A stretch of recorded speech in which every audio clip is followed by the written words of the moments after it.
वालेकुम, आप देख रहे हैं हमारा YouTube चैनल मेरा शहर शुजाबाद। मैं हूं आपका दोस्त शान मुगल। मैं आज आपको एक अच्छी सी स्टोरी सुनाने वाला हूं। एक बादशाह सुनामा को शाहीन पालने का बहुत ज्यादा शौक था, तो उसने दो नायाब किस्म के और अच्छे खूबसूरत शाहीन खरीदे और उसको 2 साल तक मुकम्मल पालता रहा। जब शाहीन की उम्र 2 साल हो गई तो बादशाह सलामत ने अपने मुशीरों को और अपने वजीरों को बुला लिया। तो वजीरों से कहा कि अब इसकी उम्र 2 साल हो गई है, हम ये करते हैं कि इसको शिकार पर ले जाते हैं। तो बादशाह सलामत ने और उनके वजीरों ने और उकाब पालने वालों ने तो उसे ले गए। तो बादशाह सलामत ने अपने दोनों शाहीन एक दरख्त पर बिठा दिए, एक अच्छे से खूबसूरत से दरख्त पर बिठा दिए। तो बादशाह सलामत पीछे खड़े हो गए और उनके वजीर भी पीछे खड़े हो गए। तो जब शाहीन उड़ा, शिकार करने के लिए उड़ा, तो एक शिकार कर पहला शाहीन शिकार करके बादशाह सलामत को शिकार दे दिया और वापस अपनी जगह पर बैठ गया। फिर दूसरा शिकार के लिए दूसरा शिकार आया, तो दूसरा शाहीन था वो ना उड़ सका, और फिर पहला शाहीन जो था वो उड़कर शिकार करके बादशाह सलामत को दे गया।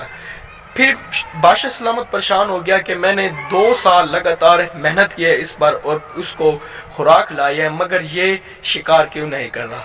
तो बादशाह सलामत ने फिर वजीरों को बुलाया और दूसरे लोगों को भी बुलाया, बाज़गरों को भी बुलाया। तो बादशाह सलामत ने उससे पूछा कि मैंने 2 साल इस पर मेहनत की है और इससे खुराक लाई है कि ये क्यों नहीं उड़ रहा। तो उन्होंने कहा कि हम मेहनत करते हैं। जब उन लोगों ने बहुत कोशिश की उड़ाने की, मगर वो उड़ ना सके, तो बादशाह सलामत फिर परेशान हो गया। तो तमाम लोगों ने बहुत मेहनत की मगर कोई भी उड़ा ना सका। तो एक देहाती उधर से गुजर रहा था, तो उसने देखा कि लोग बहुत इकट्ठे हैं, तो वो लोगों के पास गया और इस माजरा पूछा। तो लोगों ने उनको कंप्लीट माजरा बताया। तो वो बादशाह सलामत के पास चला गया कि अगर मैं उसे उड़ा दूं कि आप मुझे क्या देंगे।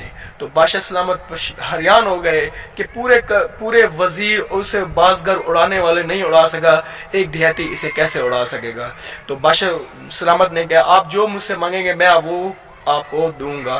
तो उस देहाती ने बादशाह सलामत से कहा आप चले जाएं, पीछे घर की तरफ चले जाएं और आपको देखेंगे उड़ा हुआ नजर आएगा। तो सब वजीर बाजीगर चले गए।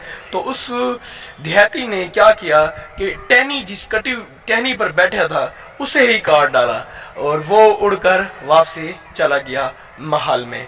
तो वो फिर देहाती बादशाह सलामत के महल में पहुंच गया और उन्होंने कहा कि मैं आपका बाज उड़ा रहा क्या। तो बादशाह सलामत ने इस खुशी में अपनी सारी दौलत उस देहाती को दे दी। अगर प्लीज आप सबसे रिक्वेस्ट है, अगर मेरी वीडियो अच्छी लगे तो मुझे सब्सक्राइब और लाइक करना ना भूलिए।